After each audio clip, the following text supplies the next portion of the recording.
அஸ்ஸலாமு அலைக்கும். இன்னைக்கு நம்ம சேனல்ல ஹெல்த் லைஃப் ஸ்டைல் தான் பார்க்க போறோம். ஒவ்வொரு நாள் ஒவ்வொரு மாரி இருக்கும் இல்லையா? இந்த நாள் எப்படி போச்சுங்கிறத நம்ம பார்க்கலாம். வழக்கம் போல எம்ப்டி ஸ்டொமக்ல நாங்க எடுத்துக்கிட்டது ஹெர்பல் டீ, பட்டை, புதினா தலையில போட்டு நல்லா கொதிக்க விட்டு 2 நிமிஷம் ஃபில்டர் பண்ணி எடுத்துக்கிட்டோம். இதில் நாட்டு சர்க்கரையோ, அஸ்கா சர்க்கரையோ சேர்த்துக்கலாம். அப்படி எடுத்துக்கிட்டா தான் நம்மளுக்கு பெனிஃபிட். ஷார்ட்டில் பார்த்துருப்பீங்க இல்லையா? காலை நேர ராஜா உணவு என்ன எடுத்துக்கிட்டோம் அப்படிங்கிறத ஷார்ட்டில் போட்டுட்ருந்தேன். இப்போ ஃபுல் லாங் வீடியோவாக போடலாம். பிரேக்ஃபாஸ்ட்டுக்கு என்ன எடுத்துக்கிட்டோம், லஞ்சுக்கு என்ன எடுத்துக்கிட்டோம், டின்னருக்கு நாங்கள் என்ன எடுத்துக்கிட்டோம் அப்படிங்கிறது, இந்த நாள் என்ன எடுத்துக்கிட்டோம் அப்படிங்கிறத பார்க்கலாம்.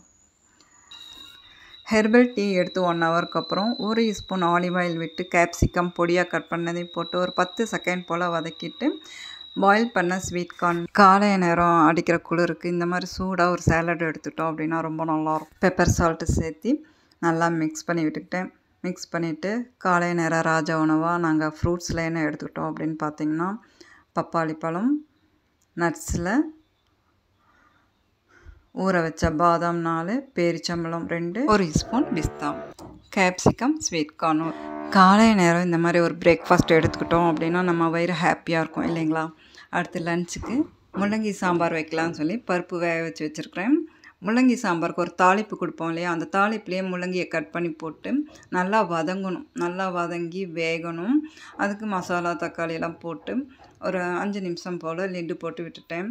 அப்போது நம்மளுக்கு முள்ளங்கியில் உள்ள ஒரு ஸ்மெல் இருக்கும் இல்லையா? அந்த ஸ்மெல் இல்லாமல் போயிடும். முள்ளங்கி நல்லா வதங்கி வெந்து இருக்கும்போது வேக வச்ச பருப்பும் இதோட சேர்த்துக்க போகிறேன்.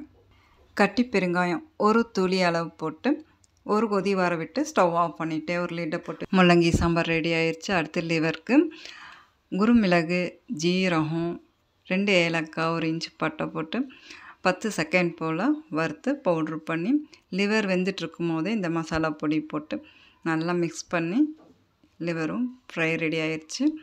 அடுத்து பாவக்காய் பொரியல் அதுவும் ரெடி பண்ணிட்டேன். லஞ்ச் ஆஸ்மெல் பண்ணிடலாம். கேரட், வெள்ளரிக்காய், பெப்பர் போட்ட லிவர், அடுத்து பாவக்காய் பொரியல், 1 கப் ரைஸ், அதோட முள்ளங்கி சாம்பார். எனக்கு என்னமோ தெரில, இந்த மாதிரி கலர்ஃபுல்லாக சாப்பிட்ணுன்னு ஆசை, அதான் உங்களோட ஷேர் பண்ணிக்கிட்டேன். லஞ்சை முடிச்சுட்டு நாங்கள் ரிலையன்ஸ்க்கு வந்துட்டோம். ஃப்ரூட்ஸ் எல்லாம் கொஞ்சம் வாங்க வேண்டியது இருந்தது, அதனால் ரிலையன்ஸ்க்கு வந்தோம். நான் இந்த செக்ஷனில் நின்றுட்டுருந்தேன். என் மகன் ஸ்நாக்ஸ் ஐட்டம் அப்படி பார்த்துட்ருந்தா, ஒன்றும் வேண்டாம் அப்படின்னு சொல்லிட்டு நான் ஃப்ரூட்ஸ் எல்லாம் எடுக்க சொல்லிகிட்டு இருந்தேன். என்ன தேவையோ அதெல்லாம் எடுத்துகிட்டு இருந்தோம். வெளியே வந்துட்டோம் அப்படின்னா ஏதாவது ஒன்று சாப்பிட்டு தான் வீட்டுக்கு போகிறது வழக்கமாக இருக்கும். அதே மாதிரி தான் இந்த நாளும் மகளோட ஆசையை தீர்த்து வச்சேன். வேஃபில் வாங்கி சாப்பிட்டோம். நானும் தான் சாப்பிட்டேன். அடுத்து வீட்டுக்கு வந்தாச்சு. டின்னருக்கு நாங்கள் என்ன ரெடி பண்ணணும் அப்படின்னு பார்க்கலாம். 500 சப்ஸ்கிரைபர் வந்தால் அவங்கள்ட்ட ஒரு விஷயம் சொல்கிறேன் அப்படின்னு சொல்லியிருந்தேன் இல்லையா? சப்ஸ்கிரைபர் 500ஐயும் தாண்டி போயிட்டுருக்கு. மாஷா அல்லாஹ். கூடிய சீக்கிரம் உங்களோட ஷேர் பண்ணிக்கிறேன். ஒரு நாள் ஹெல்த்தியாகவும் ஒரு நாள் அன்ஹெல்த்தியாகவும் போயிட்டுருக்கிறதுனால இப்போ என்னால் ஷேர் பண்ண முடியல. கண்டிப்பாக உங்களோட நான் ஷேர் பண்ணுவேன். இந்த வீடியோ உங்களுக்கு கொஞ்சம் ஹெல்ப்பாக இருக்குதுன்னு தோணுச்சுன்னா லைக் பண்ணுங்கள், சப்ஸ்கிரைப் பண்ணுங்கள், உங்கள் ஃபேமிலி ஃப்ரெண்ட்ஸுக்கும் ஷேர் பண்ணுங்கள். நம்ம சேனலுக்கு சப்போர்ட் கொடுங்க. நைட் டின்னருக்கு நாங்கள் எடுத்துக்கிட்டது வெள்ளரிக்காய், கேரட், ஸ்வீட் கார்ன், சக்கரவள்ளி கிழங்கு. இன்ஷா அல்லாஹ் அடுத்த வீடியோவில் பார்க்கலாம்.